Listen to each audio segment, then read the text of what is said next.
Hello everybody and welcome to another episode of EdgeCraft. I'm your host Matt and today we've got something exciting planned. See, I was thinking, what should we do next? Because we've got our meat needs taken care of, which, let's be honest, that is the most important thing. And we've got our housing needs taken care of. We've got some mining taken care of, some fishing, some farming, melons and pumpkins, and sugarcane. But what we don't have is slime balls. You know, I really enjoy having slime balls because they allow me to build exciting things like sticky pistons and things like that. So in order to build some pretty awesome contraptions, we're going to have to get some slime balls, and I want to create a slime farm. So we're going to build a slime farm, but today's episode is going to focus on two things. The first thing it's going to focus on is finding that slime chunk and beginning that farm, and the second thing that today's episode is going to focus on is getting our sword enchanted. Now, you'll notice I have 0 levels. Now, the reason I have 0 levels is because I did a whole bunch of fishing. I actually used my fancy new fishing pole, fished and filled up this entire chest, most of this chest, and got all the way up to level 40, and I was so excited that I got all the way up to level 40. And I got a lot of enchanted books. See, look at all these enchanted books that I got. The bad news is most of these books are kind of horrible, like Loyalty 3, Channeling. Like, oh my goodness, come on. I even got a Curse of Vanishing book.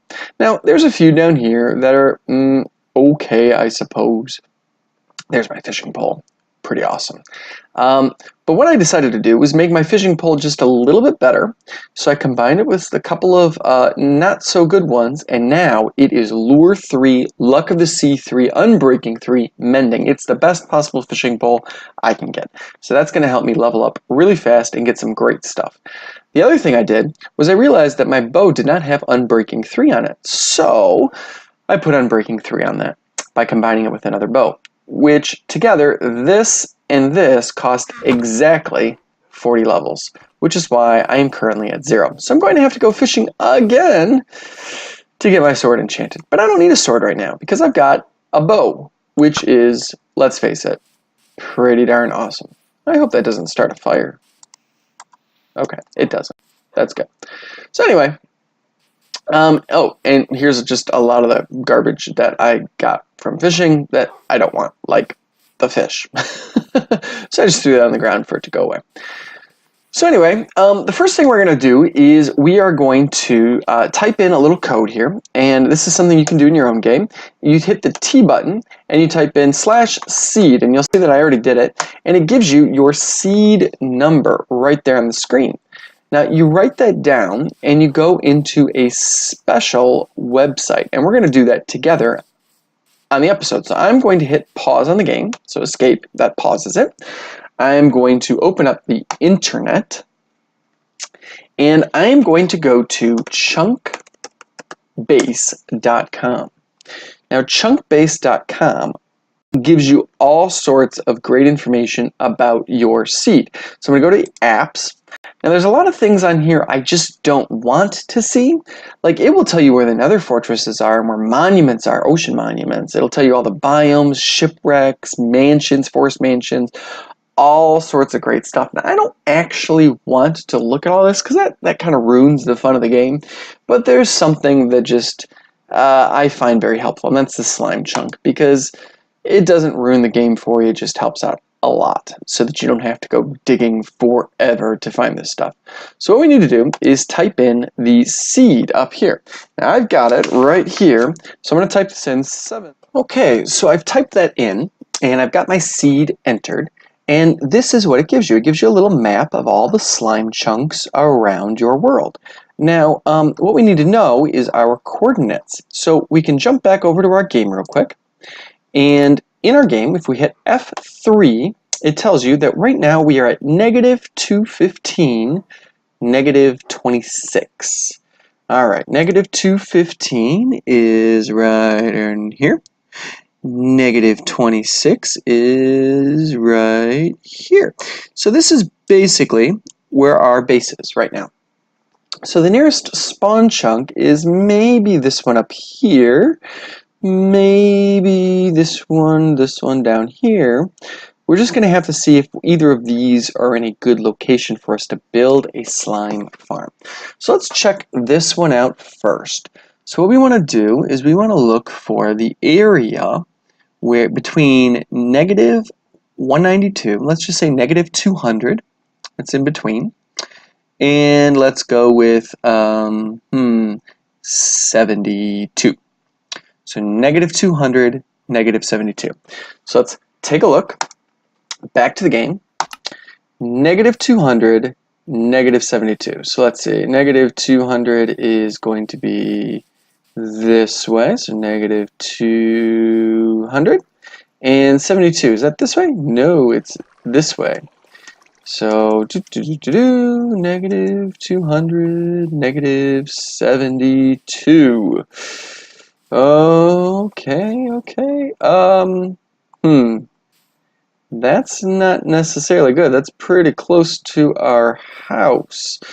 In fact, we have a trick we can use. We can hit F3 and G at the same time, and it creates chunk borders. And so we can see that that blue line right there is the edge of the chunk. That blue line right there is the edge of the chunk. That blue line right there. So our house is inside that chunk. We're going to have to dig all this out. I don't want to dig out our house. That is not going to work. So we're going to pause this and go back and see if we can find a better one. What about this one right diagonal from it? That's at, let's see, about negative 216, negative 88. Okay, negative 216, negative 88. So negative 216, down here, negative 216, negative 88, right here-ish. And, all right, so we're talking about this chunk. So right behind our house, blue line there, blue line there. This is not bad. We could dig this. We could dig this down, because we'd have to dig it down to like level 40, and this would be pretty close for us actually. A nice little slime farm right here behind our house. I like this. Let's do this. I'm gonna mark out. See if I can mark out the corners here real quick. I want, let's see, I need to be able to see that blue line right there. So I want it to go all the way up. I don't know if I can get that one. And all the way down here. So that's one corner. And then over here, we've got another corner right here. Oh, I don't want to dig myself into a hole. All right, there we go. So that will be another corner right there. And then over here, we've got our third corner. So let's just dig this out a little bit. And we will have to, yeah, we're going to have to clear out some of this water. That's going to be fun. All right, so this is our third corner right here. Pop that out, just kind of make it clear. And then the fourth corner is over here, right here. So all of this, right.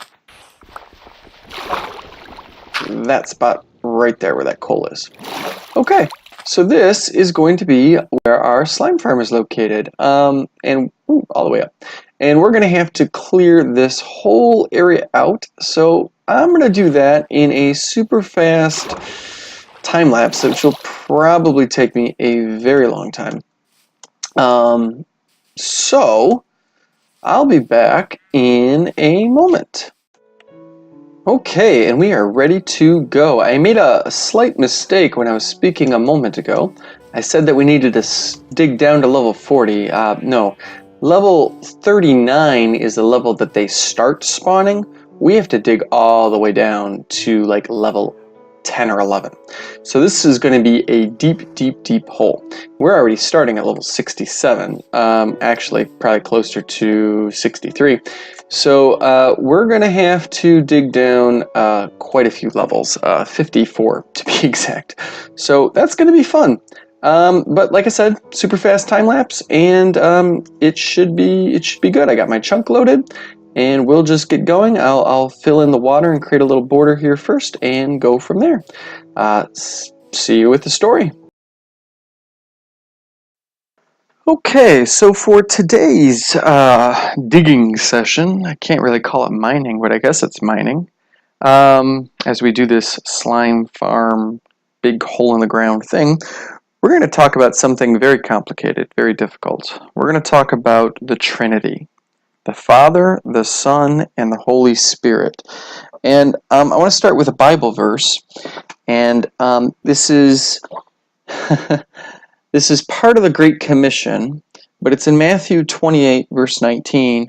It says, "Therefore, go and make disciples of all nations, baptizing them." But then here's how it ends. It says, "In the name of the Father, and of the Son, and of the Holy Spirit." And that's the part I want to focus on. In the name of the Father, and of the Son, and of the Holy Spirit. See, this is Jesus talking. He's talking about three entities, but he uses a singular in the name, singular, the name of the Father, the Son, and the Holy Spirit. And we're introduced to these three entities throughout the Old Testament and the New Testament in very strange ways, and it's something very difficult for most people to understand. So let's start with the Father. The Father is who we typically would call God, even though the Son and the Holy Spirit are also God, and this is a little strange to understand, so stick with me here. The Father is kind of the brains behind the operation, whatever you want to call it. Imagine your body. Your body has different functions. Your eyes see, your ears hear, your brain thinks, your heart pumps blood. Well, the Father, that is God the Father, Lord, He is, and always has been and always will be, the thought process, the thinking, the creator. Now, Jesus, the Son, in many ways is the doer. Jesus walked on earth as a human, as God, as human. He performed miracles. He made the ultimate sacrifice for us. And yet, Jesus, the Son, is still the same entity, the same thing as the Father. They are the same, and I hate to say the same person because they're not a person, they're not a human, it's the same being, it's the same essence. You couldn't really say that the Father and the Son are different, but you also can't say they're identical because they have different functions. So while God the Father is kind of the thinker, the planner, the creator, Jesus, the Son, is kind of like the doer. What the Father thinks and plans, the Son carries out and does. And then there's the Holy Spirit. And the Holy Spirit is the helper. In fact, he's referred to as the helper many times by Jesus in the Bible. But I want to read you something here, and this might help. It's something I wrote related to the Holy Spirit and what the Holy Spirit does. It says, in the beginning of Genesis, we are introduced to the Holy Spirit. And that's when the Spirit of God was hovering over the water. Now that's actually the Holy Spirit. It's over the void. The Holy Spirit is right there at the beginning of creation. It's not like God created the Holy Spirit, God created the Son. They were always there. There's a common joke in Christianity. What was God doing before creation? Well, he was enjoying themselves, because there were three of them always, but it was just one. It's God, but in three entities. But the Holy Spirit is identified as part of the Trinity throughout the Bible. And it's the same essence of God and is God, but in a different form with a different function. Now, before Jesus, the Holy Spirit would descend upon people and fill them with himself to confer wisdom, guidance, power, and a stronger faith in God. Now, if you look back to the Old Testament, it commonly talks about people in the Bible where the Holy Spirit came upon them. The Spirit of God came upon them. David commonly asked for the Spirit of God to be with him. Solomon, when he asked for wisdom, was asking for the Holy Spirit to be with him.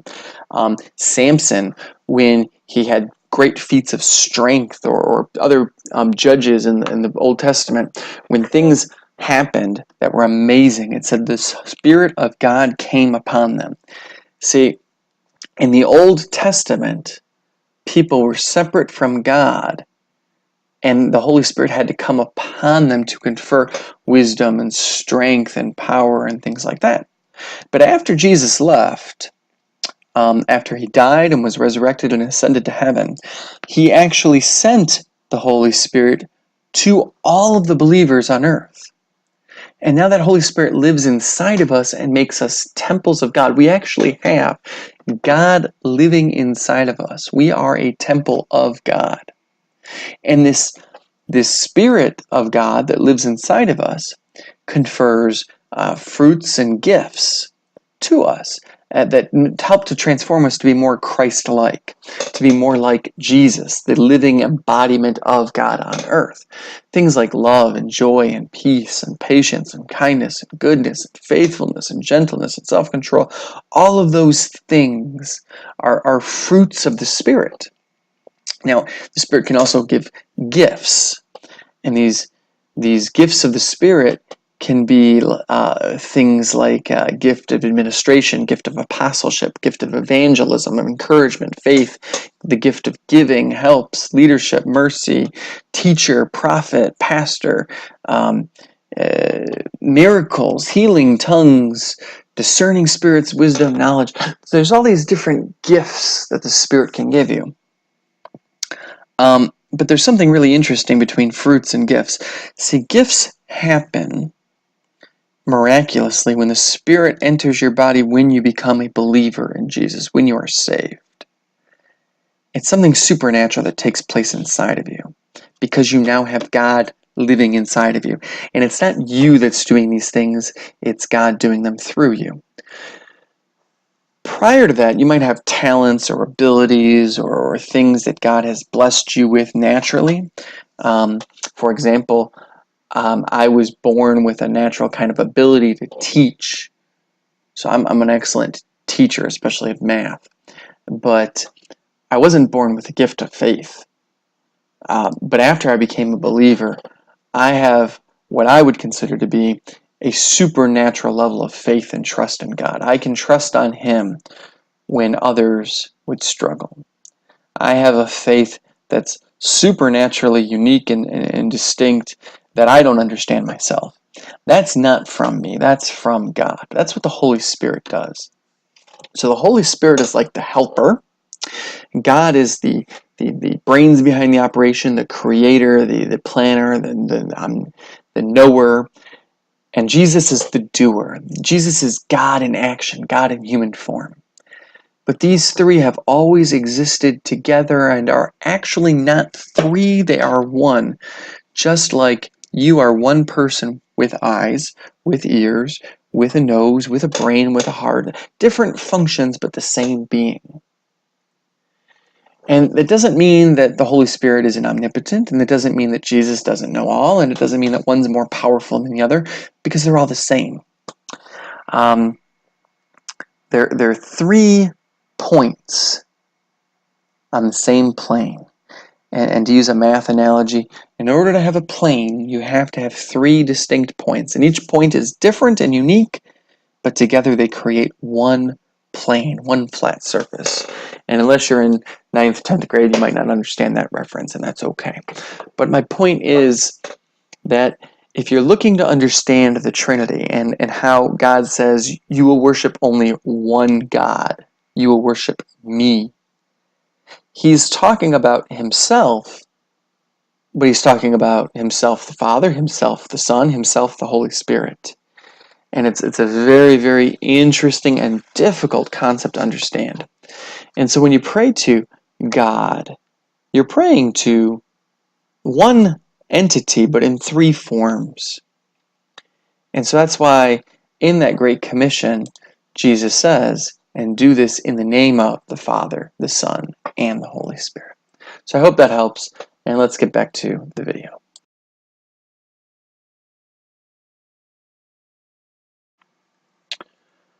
Okay, so we've got a little bit of a problem here. I mean, it's kind of a good thing, kind of a not so good thing.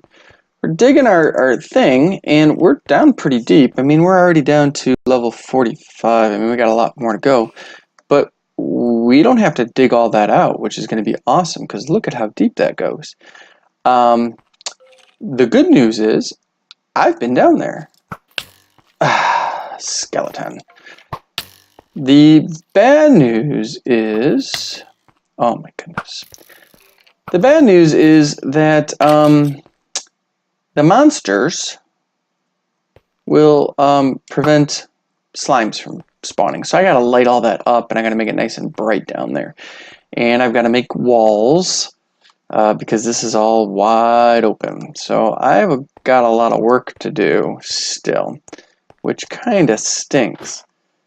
So that's where we're gonna have to wrap this up for this episode. Hey, no, don't burn my bed. I'm trying to go to sleep. I'm sleeping in fire. That is ridiculous. So we're going to finish this maybe off camera. But there's one last thing I want to do before we go, because in between mining sessions, I did a lot of fishing. I mean, a lot of fishing. And I got a lot of levels, and a couple interesting things happened with these levels. First, I got this whole chest of books, and I got all of those books, and all these water bottles, and yeah, so that's pretty cool. And I got a lot of levels, and I got my sword, but look at this book. Look at all that. Fire aspect, knockback, sweeping edge, smite, looting. This is a pretty good book.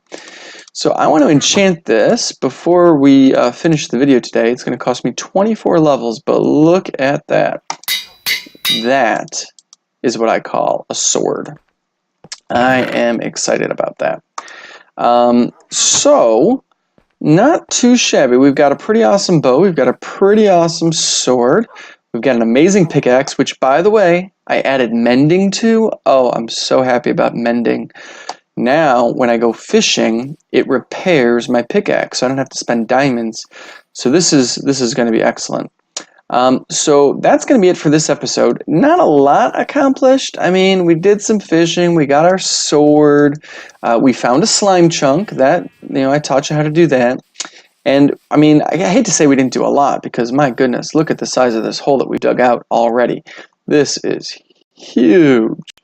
But we've still got a long ways to go if we want to create a slime farm. But that'll have to be for another episode. Hi, Horsey. Speaking of which, as of today, no one has named my horsey yet, and he's kind of looking forward to a name. So remember, put in the comments a name, and you can name my horse. But that's going to be it for today. I hope you guys all have a great day, and I will see you later. Bye.